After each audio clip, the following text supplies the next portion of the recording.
Okay, one other thing I want to talk about, which is going to be really, really cool. It's called the Dirac delta function. And the Dirac delta function is not only important in E&M, it is also really important in other subjects. And I would like us to understand what a Dirac delta function is.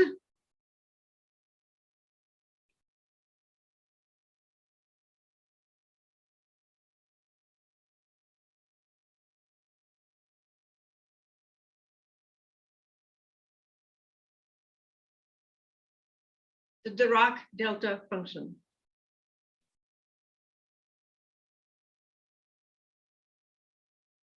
Okay, suppose you have a function that varies as the inverse square. So let's take an example for the E field. The E field is a function of r squared. Yes, I know there's some constants in here. So suppose I put some constants in there. I'll put a C there. What does the E field look like?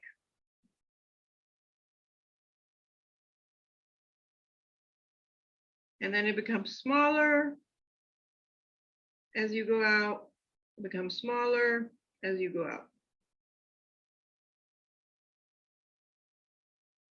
Right? So it actually has a lot of divergence. But funny thing happens if you try to find the divergence of this field, which will be del dot E, what you find is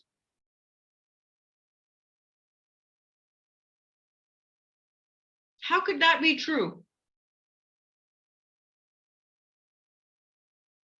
And actually, I think Griffiths does that. He does it spherically, and he also does it partial over partial x. So he uses two different ways. Problem 1.13, problem 1.13. It's like part B of it. Look at problem 1.16, I want to say. And I think problem 1.13 part B also uses that. But I know this one definitely does. So that means divergence of this vector is 0. However, he also calculates if you were to find E dot dA, which we called the flux, and you integrate it and you solve it for E r squared sine theta d phi with a vector, and this one becomes C over r squared r hat. You actually find that this answer, once you've solved it, comes out to be 4 pi. How could both of these statements be true? Because did we not say that the divergence theorem, so looking at the divergence theorem, number 2, I'm going to rewrite that again.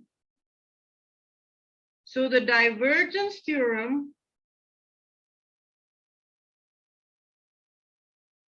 said del E over the volume was equal to this. So I just said that this should be 4 pi and this side should be 0. How could that be true simultaneously? Problem. So the solution to this, and this actually has a physical significance. It's not just math. but this has a physical significance. So do we all know that point particles exist? Can we name one point particle? An electron is a point particle. What does a point particle mean? That its radius is 0, but it has a mass.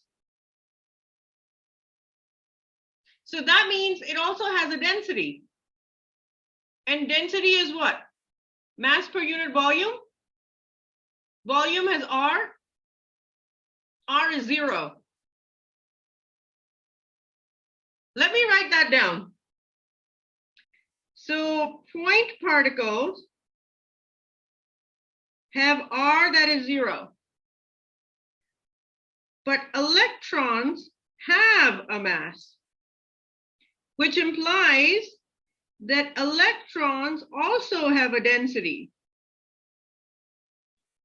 But density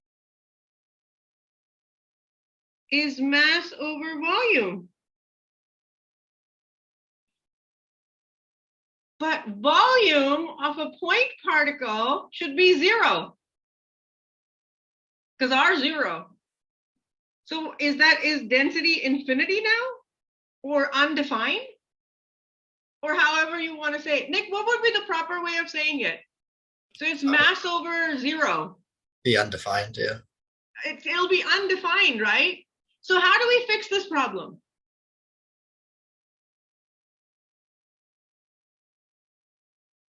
Well, we fix it by introducing a new function, which is called the Dirac delta function. And the Dirac delta function is a very special function. It is, mathematicians don't call it a function.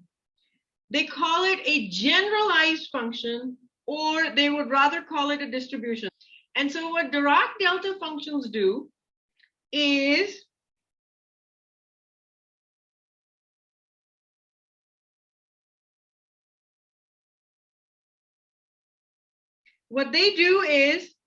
they exist in such a way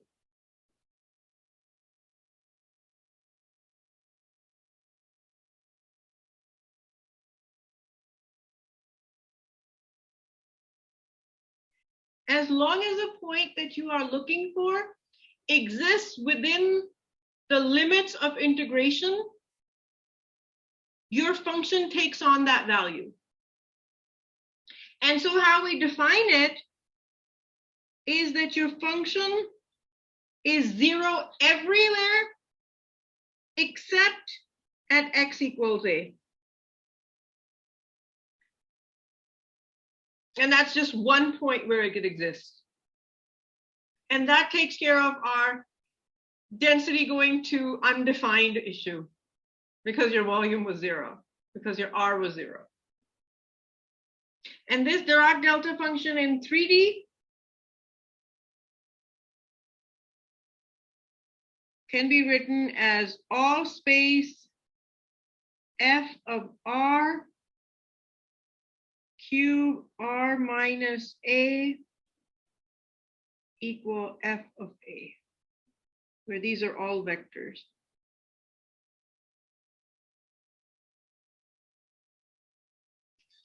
And by introducing this Dirac delta function, we fixed our initial problem of this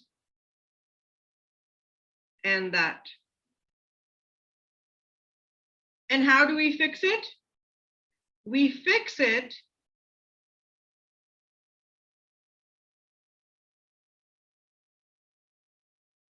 by saying del dot E, where E is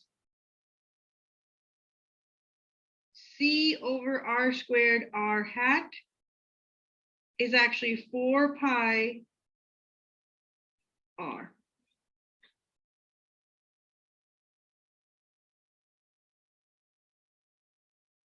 And I think Griffiths also calls, and he renames it and says instead of this r, he goes back to his separation vector r minus r prime,